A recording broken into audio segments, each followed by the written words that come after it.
Hey everybody, it's Elizabeth here at the Kenai Arts Center with Miss Marion Nelson. She's going to talk to us today a little bit about the history of the Kenai Arts Center and this really awesome showing that they have this month and the one next month. So Marion, what can you tell us about the Kenai Arts Center? Well, it was built, for one thing, in the 50s with the help of volunteers, and that means the volunteer fire men and women and police personnel too, and they were in this building. This was it. This building was the police department and fire department for some years, and after that it became what we have on Willow Street. So as far as I know, there's only been two. This is an old building. Still has the jail in the back, the single jail cell, which is very historic, and we have a lot of fun talking about that, and still get the occasional person that tells us that they spent a night in that jail. I think we're probably going to be done hearing that story now. But as far as the shows are concerned, the show right now from the Potters Guild ends, and potters will be coming in the afternoon to pick up their work and take it away. So the work is very varied. There's all kinds of different examples of pottery. Small, large, unique things that hang on the wall, unique little character pieces, gorgeous solid pieces like this by Brian Olds that are extremely well done, thrown on the wheel, the potter's wheel. Most people have heard or seen people do work on the potter's wheel, and it's quite fascinating to have something go round and round in front of you and make that clay just come right up with your hands. It's very, very neat. That's awesome. And what is happening in the month of August? What show are you guys showing in the month of August? In the month of August, we have three artists in here. One is Heather Floyd, who's been on the Arts Center board for some time. She's retired from us for the time being, and she does beautiful metal work, garden art, and other kinds of artwork metal work that will hang on the wall or I don't know exactly what her pieces are going to be, but you will love them. That I can tell you. I've loved everything that she's ever made, frankly, and that's a generous statement from me for anybody. There'll be paintings, and I'm not sure about the third artist, but it's a friend of Heather's that's coming up from outside to participate. That'll be a very interesting show. They will be setting up over the weekend. All of the pottery goes away, and then Heather and her other two friends will be in here setting up their show, and the first Thursday then we'll have the evening opening reception. So that's the time to come and meet them. They'll be here as well as see their work, and first chance to buy something if you want it. Wonderful. And we're going to probably let you guys see a couple of the other really cool pieces. Good. And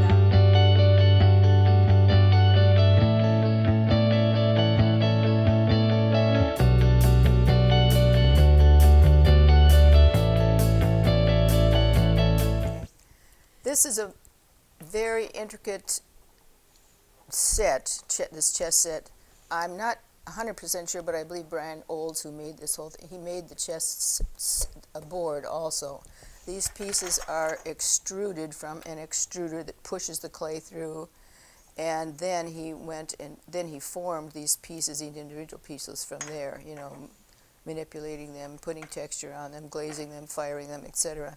It's a very complex piece of work, and he did an excellent job with it. And put it on this table with a seat on either side in terms of the display, which is fun, just makes it fun. You can sit down and play a little chess, and he has these two character pieces, ivory face jug, and what's the other one? Another face jug, and they're placed in this, where they are on purpose. He wanted them to be on one side and the other for whatever reasons. It's just that they fit here, or these are the possible combatants on a chess game. And he also did this lamp. So it's kind of a fun little setting if you think of this in your living room or den or wherever, that this would be the most unique chess set that you would ever have, with all the large and small pieces, yeah, handcrafted in a very good way.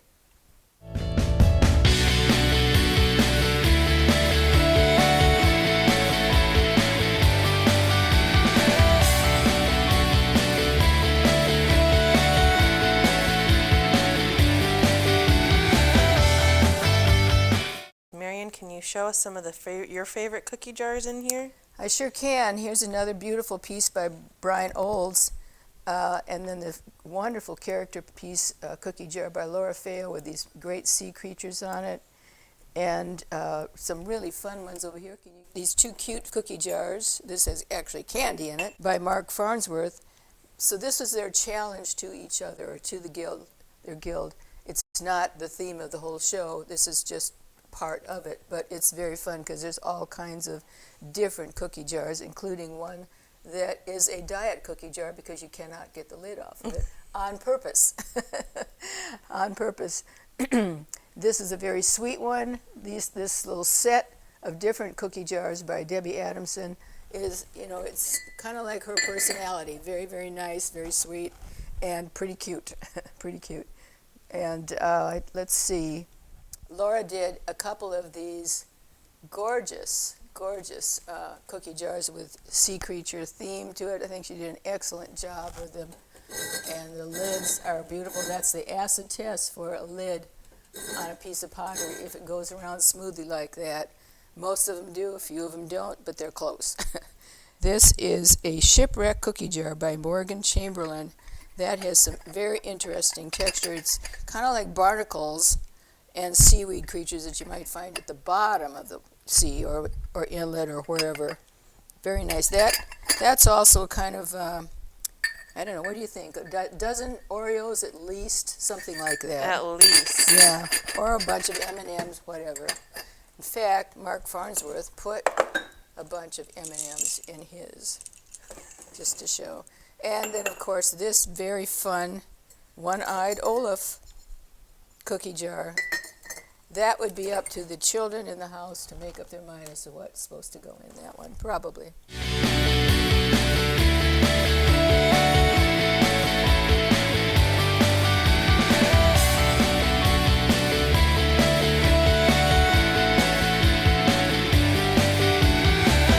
How many showings does the Kenai Art Center do a year? We have 11. And we have a show in here every month, however, so that doesn't quite add up, does it? Well, that means in November and December, it's a month and a half show for two reasons. One, it's very hard to get volunteers in here the last 2 weeks in December for obvious reasons.